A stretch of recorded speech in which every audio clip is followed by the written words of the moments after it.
Hello, again. This is Magdala with a time for God.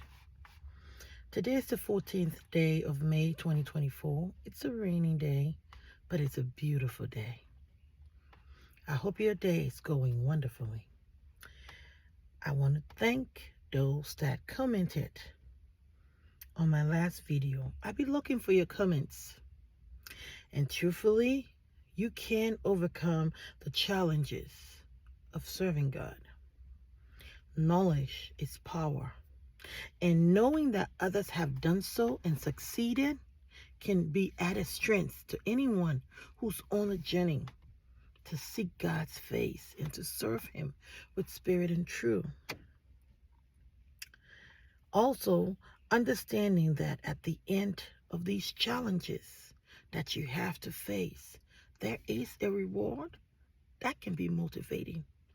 That was motivating to me because for the most part, I was made to believe that I got to go to paradise to be rewarded. And everybody else was getting the reward right here. So why I got to go to paradise? But I found that in this life, what you gave is exactly what you get. So yes, there are rewards here. Abraham was promised that he will have a son.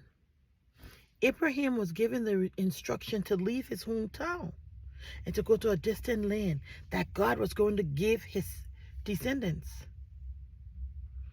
Abraham had no children. Abraham's overall blessing is still in the future. It's in paradise. But did he not enjoy the rewards of his efforts, his hard work? He did. After Abraham finally had Isaac, at a point where there was no hope for him, there was no one believing that it could happen, God allowed him to come back to life as a man. His regenerative powers were restored. After Isaac, Abraham had 6 more sons. He saw those sons grow to become men. He saw Isaac grow to be a man, get married. And do you know, Isaac's wife was also barren. Isaac got married when he was 40 years old. His wife gave birth to the twin when he was 60 years old. So 20 years had elapsed. Yep, 20 years had elapsed between the time that Isaac got married to the time that his wife had a child. And God still allowed Abraham to see the twins. They were of age. They were teenagers, about 15 years old. Abraham was 175 years old. The point? The rewards are here. Why the ultimate reward is in the future, you can still benefit here today by doing things God's way. The devil wants you to believe, though, that is a waste of time.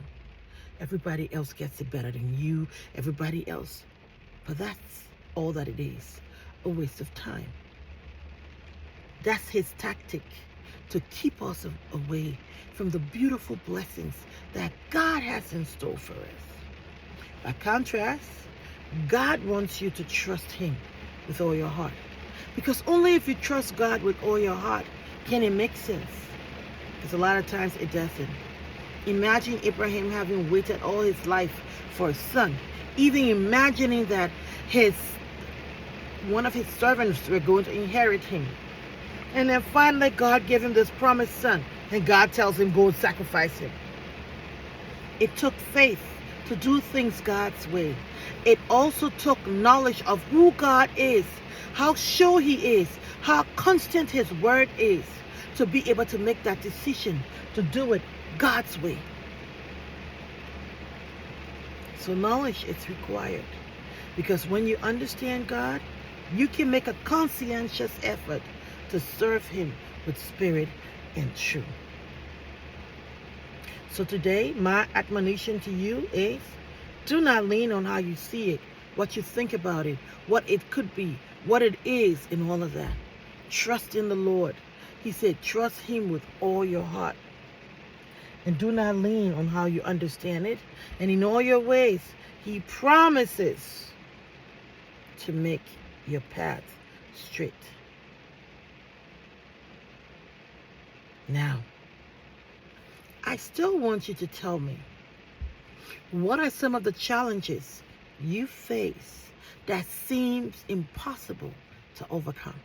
And I'm going to keep on asking this question until you answer me. What are some of the challenges that you face that seem impossible to overcome, that are hurdles to your going further with your service to God?